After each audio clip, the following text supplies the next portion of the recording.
It is wild just how much these tech giants really can control. I mean, I saw a LinkedIn post a few weeks ago, like leading up to Black Friday, Amazon just hit the seller with a $30,000 invoice for random storage fees, and there was nothing they could do about it. And the same can be said about Google and Meta and TikTok and all these giants that control the platform that you're just renting, right? And they can pull the plug on you at any point for any reason. Again, I was in federal court last week, and it was kind of a last minute thing, but the judge was extremely sophisticated, but he knew nothing about, again, the market power and what happens if, like one of these types of cases that I was involved in is filed and that Amazon would just, seize the assets and what that really means to an entrepreneur.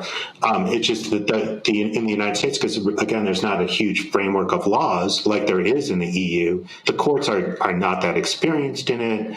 Amazon itself or Google, I mean, you're kind of making it up as you go along. There's not a tremendous amount of case law or even statutory law. And so we are really looking at the EU, and we're also really looking at relationships, experiences, best practices, what, bigger companies, I work on selling a lot of e-commerce companies, and we sell a lot of times to aggregators or private equity. We look at what they're looking for as far as protection and as far as a legal plan.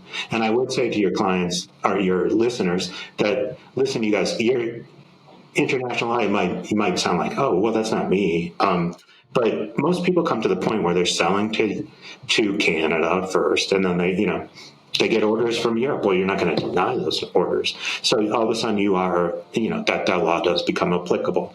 But the good news is about international law is all kind of interrelated. And, but, you need an attorney that is kind of in the know on that kind of stuff.